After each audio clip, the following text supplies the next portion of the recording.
Hi, this is David with the Mormon News.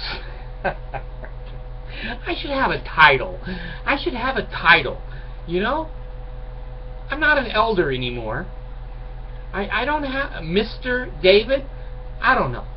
Anyway, what I want to do this video on is something I've thought a lot about over my lifetime, and maybe some of you have thought about it too. There's a saying in our society that you can't fight City Hall. I've heard that my whole life. And I have fought City Hall my whole life. Ever since I was a child. I don't know what it is. It might be bipolar. It might be inappropriate. I don't know. When I was born, the doctor hit me on the butt and handed me to my mom and said, "He's inappropriate and I don't think it's going to go away." And that was a good doctor. He was right. It hasn't gone away. There's something inside of me. I can't explain it. When I see a nerd being beat up, I got to get involved. I got to beat on him too. No, shit. I'm not going to beat on him. I go over to the bully, and the bully begins to beat on me. Well, that pisses me off. And I always have stood up for the underdog. You're all too young. Before you were ever born, there's cartoons like Deputy Dog. He was for the underdog. Wile E. Coyote. He was with the underdogs, I guess. And Yogi Bear. And, oh God, there's another one. Every time my mind goes blank, you come up with it on my comments. You know what I'm trying to say, but when you have dementia, the words are just not there. Anyway, I'm in a good group of people, cartoon characters. I have no friends. Yogi Bear is my friend. Well, here's the damn point, okay? For many, many years, I'm almost 65 now, I spent my education, my time, and my money working with emotionally disturbed kids, retarded kids, kids with autism, stupid adults. That's the biggest group I've worked with, and the hardest group. I'll take an autistic kid over a bishop or a stake president any damn day. Anyway, getting back to what? I don't remember. I'm getting back. Trying to help other people, trying to make the world a better place. Not trying to run the world or be in charge, but, well, I'll tell you. Now, I'll tell you a perfect example. Okay, I told you a little while ago we went on a cruise to Ensenada. We're on the Carnival ship, and I don't mind saying their name. They did a wonderful job. I enjoyed it. I mean, Carnival was a wonderful trip. No, it wasn't the Carnival of the Mormon Church. It was Carnival Cruise Lines. Well, I'm standing there down in the main area, and you know it's 15 floors high. Beautiful ship. And this black man and black woman was talking at the customer service desk. And I'm just standing there because I needed something at customer service. Like having my handcuffs taken off. I didn't think that was fair, to pay my money and then be cuffed to my suite room. So anyway, you had to overhear the guy. He was pissed. And he said to the entire ship that was there, that one of the employees, I guess it was a maintenance man or something, walked into their room when it was locked, and he had a pass key or something, and I guess they were having sex and they were on their honeymoon. Now, I never heard the girl scream.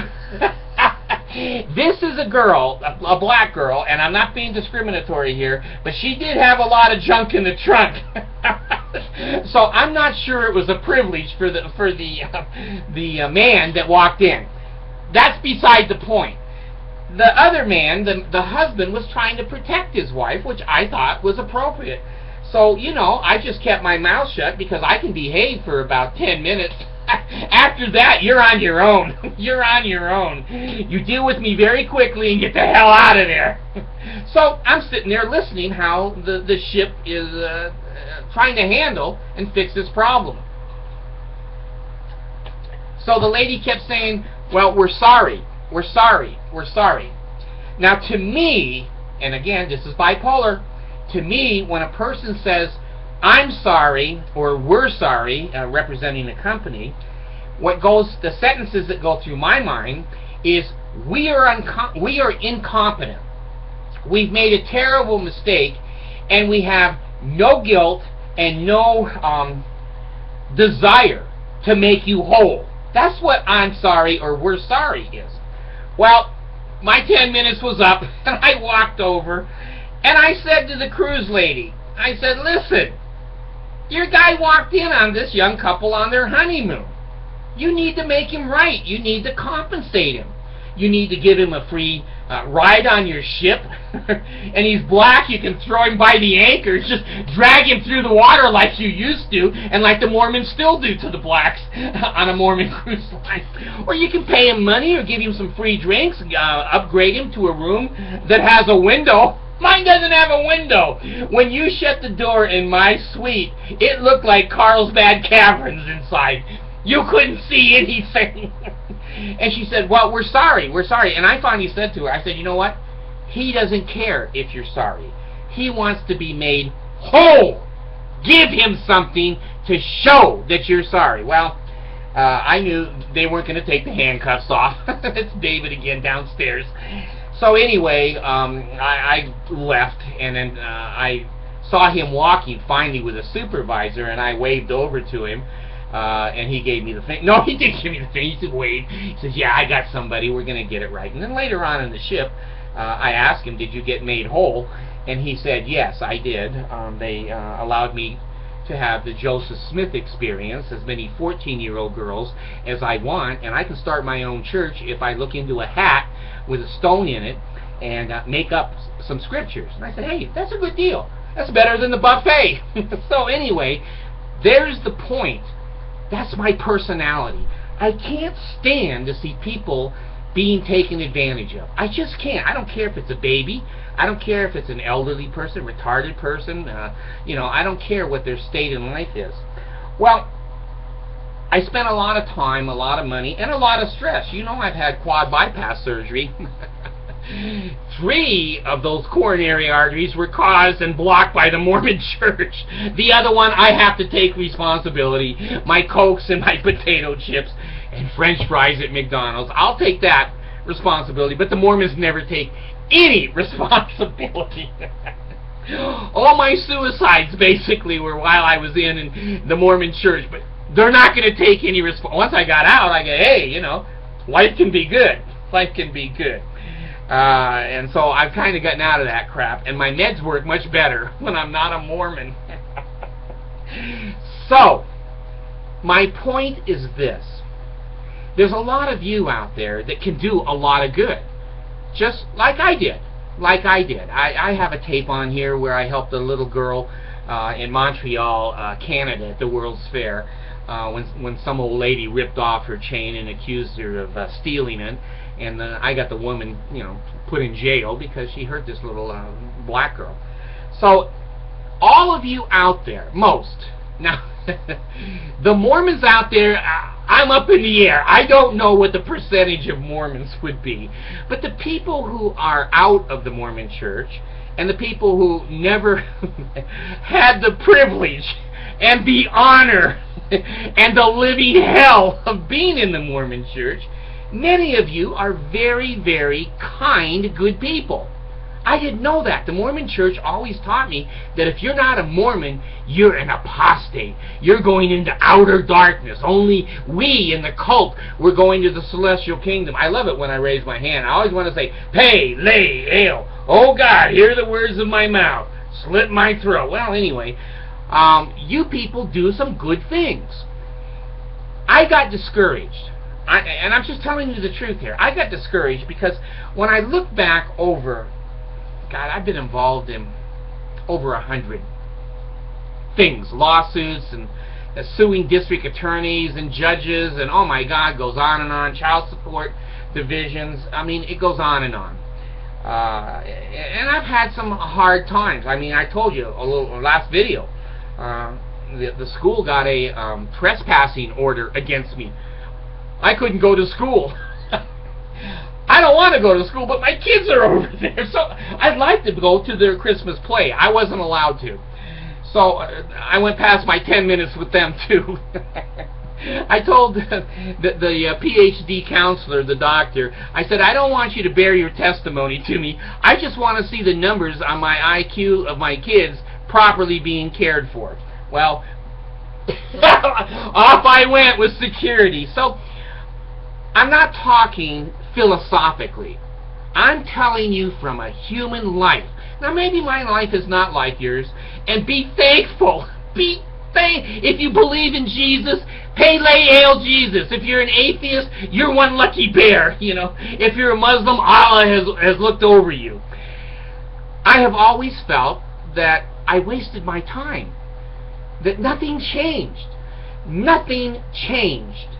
And I would look, and a year or two later, maybe something. I was involved at the library over here. They wanted to have a public display of Joseph Smith, quote, the prophet's sword. I don't know if that was the flaming sword. It wasn't smoking when I saw the advertisement. And so I've been involved in city halls and libraries and discrimination suits, all kinds of things.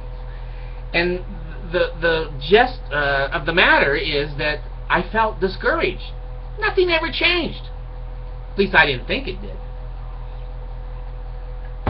Sometimes I would see small changes in government and the people, but I wasn't there long enough in each situation to see if that change was going to be permanent or if that change was going to be transient. Now here's my point. Right now, I'm in total shock.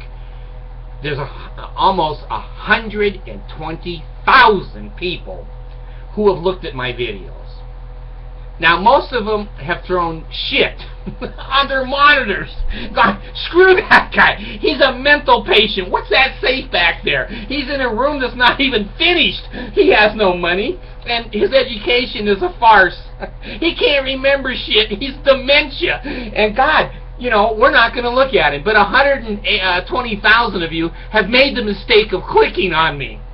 Now, out of that group, there's a substantial number of you that could do a lot of good things in this world. I know it's hard to spend time and money when you're the only one. Everyone's making fun of you. Everyone is saying, we're going to take your job. We're going to hurt your children. We're going to punish you. Well, that's the Mormon way, but many times out in the real world, that's also the real world's way. The money that you spend and the time that you could have been in Ensenada, but you're sitting in a damn chair in a room with a bunch of idiots with the tapes and the recorders on, you have to wonder, which is the better way? Now, I'm just going to tell you my experience. I'm not trying to tell you, anything from God. I don't have a top hat, and I don't have a seer stone. So God has not said this to me, and I'm an atheist. After being a Mormon, being an atheist is very easy. Fool me once, shame on you. Fool me twice, shame on me. I do good things because I feel and think I'm a better person. I didn't change the world in my lifetime. I changed myself. Now let me say that again. All the things I've been involved in, lawsuit after lawsuit and confrontation, I never changed the world, but I changed myself. I don't feel hatred. I don't feel angry. I don't feel vengeful. I feel at peace. So did I waste my time trying to help others? Those of you who are the Christians, you get Christian points, Jesus points. So you can go up there, and with the Mormons, you can have 10 million wives and 30 billion children and be happy, happy, happy. I don't want that. I don't want that. I just want to sit in front of this little TV camera and tell my side of the story.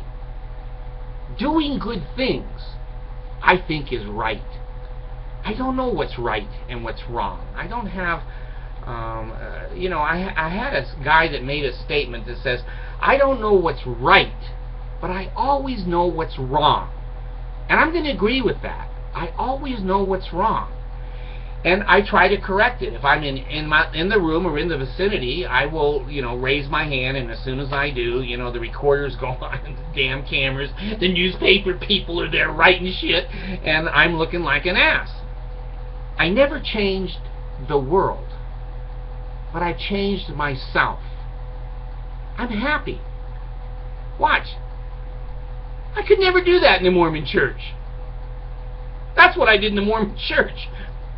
That's what I did in the Mormon church. I hated everybody. I hated my life. I hated the world. I wanted to kill myself. My kids drove me nuts. This is the second time I've done this tape here, because two of my kids came up, and they had a neighbor, and they said, gee, there's a daddy downstairs, and he has a daughter, and he wants his daughter to come up here, but he wants to see you first because he's heard you're a real asshole and an atheist. So I had to turn the video off and go down, and I've had to start all over again. But you guys are worth it. I haven't changed the world, but the world and my experience has changed me. It was worth it. I'm an old man now. Most of you are in your 30s that watch me, up to your 50s. There's some 17-year-olds. I don't have any 14-year-olds. This is not the Joseph channel.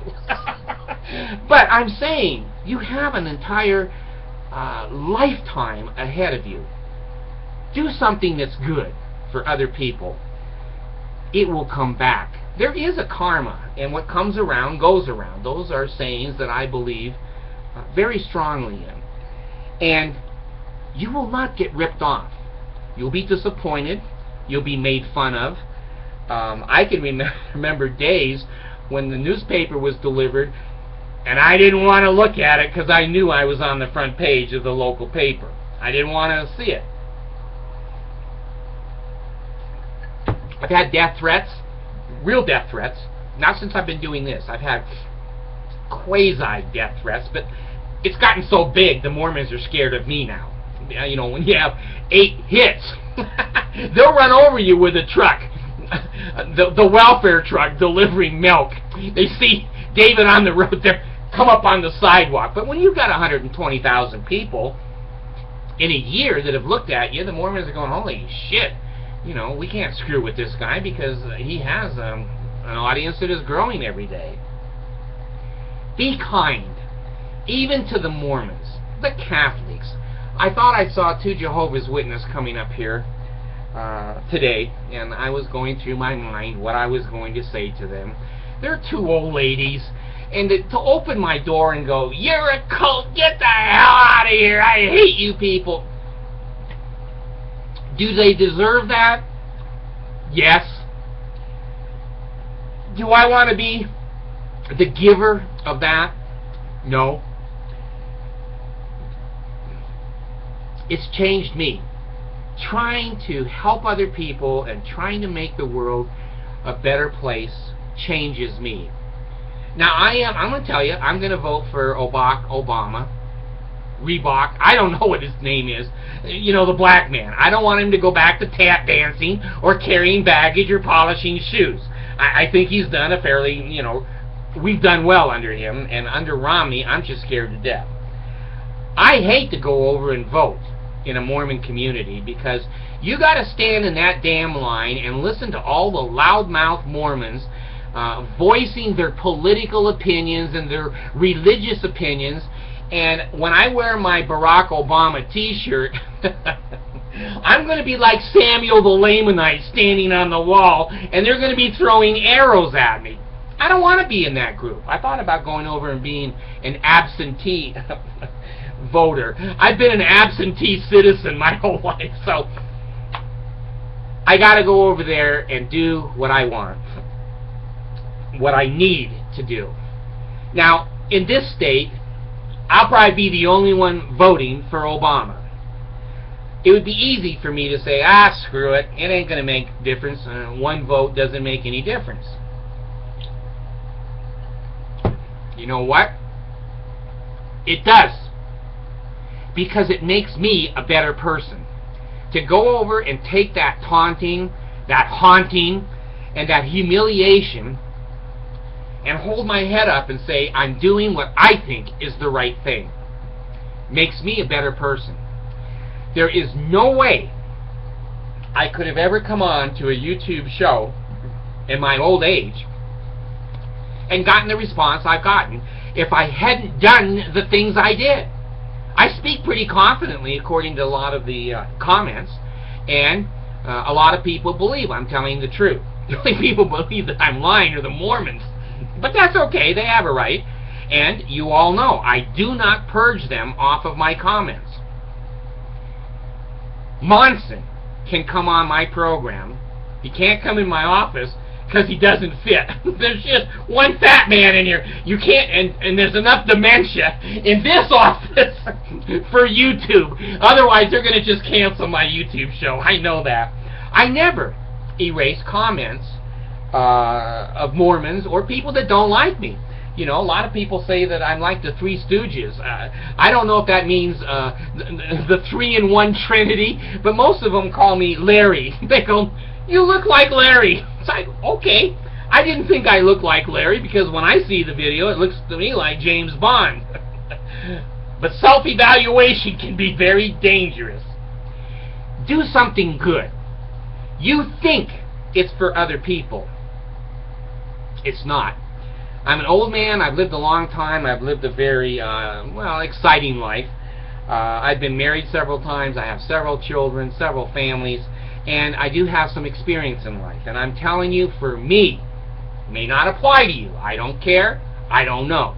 But I need to share it because I didn't control or change the world.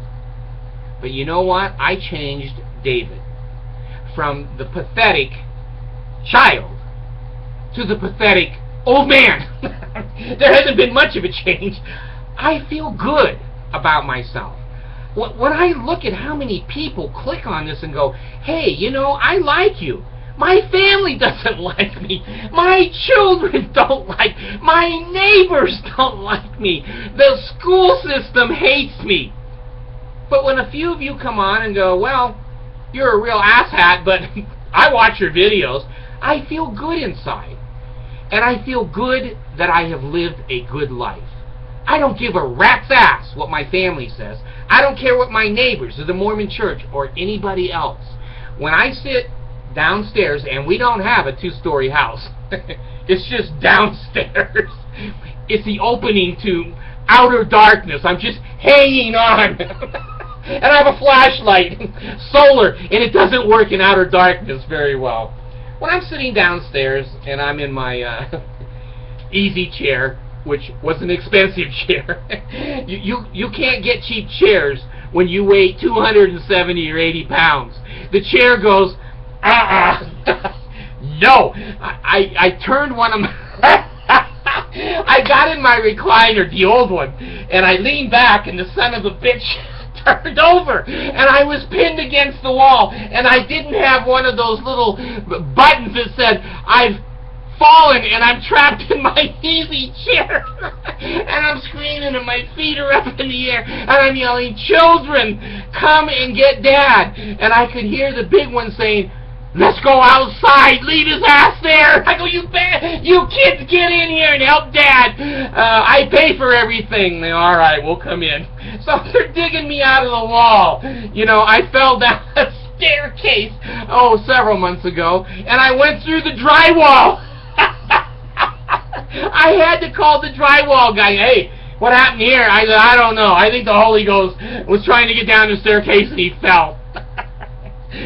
So I'm saying to you, if I have any influence over any group of people, and I've always wanted to make the world a better place, I like people to laugh. I don't believe the Mormon church when they say you're not allowed to have fun. Loud laughter and light-mindedness, I think, gives a spice to life that really makes us human. We have to laugh because life is so sad. If we don't laugh at it, we're going to spend our whole existence crying, feeling sorry for others and sorry for ourselves. You may not see, you may do something for somebody that costs you a lot of time and a lot of money, and they don't appreciate it. They go, "Screw you, get out of here." You know, you pull them off of a cliff and they go, "You should have come sooner, and I need $10 for, you have any spare change?" That doesn't matter. What matters is who you are. And you know who knows who you are? You. A lot of people who believe in religion will say, well, God knows my heart and my intent, and they feel good about that, and I'm not against that. You know, if God floats your boat, good grief, get on the Titanic. Oh, I mean, on Noah's Ark. I didn't mean that. Oh, Pele. Anyway, I'm just saying, be happy. Do for others. Not because of a religion, not because of points, not because somebody will pat you on the back and, oh, you're a wonderful person. You believe that you're a wonderful person. You can list in the back of your mind how many times you tried to help. You can list your intent. You can list the work and the effort and the money that you spent to help the world be a better place. And I'm telling you, and I said it, 9 times now, I didn't change the world, but I did change David. And when I sit downstairs, I watch TV, I hear laughter of my children in the house, I see the security lights come on when my wife comes home from work and I know she's in the house, and when I'm just alone, I have a little waterfall, very little, in my room, and I watch it. Now, is that just being old? Maybe it is, because I have no life. I have no damn life. I'm over at the PTA and helping with homework and crap I did 35, 40 years ago. I will sit there, and I have don't tell the Danites, I have a little jacuzzi in my room that I built. I'm not a rich man, but I have a lot. I don't have a lot of money, but I have a lot inside that I put there. I put there. So I'll sit in my chair and I'll lean back, and I have a speaker right by my side of my chair, and I have the Beach Boys. You kids are kids. You're 40, you're 38 years old. You kids. I've got kids older than you. My oldest child is 42 or 43. She doesn't start behaving, she's not going to get much older than that. So I have a little speaker there by my head, and I have my radio. I listen to the oldies, and I just lay there, and I look at my damn waterfall, and I say, I am so happy, so blessed. The air conditioning is running, the heater, the bills are paid, there's food in the refrigerator. How many human beings on this planet have ever had that? And then I have a little push button for my TV, and then I have an intercom. Filipino waitresses, come and get Daddy a drink. I have a little jacuzzi in there. Well, you can't have a real little jacuzzi when you're 300 pounds. It has to be big enough, I'm not trying to over-jacuzzi myself, but I do like to get under the water.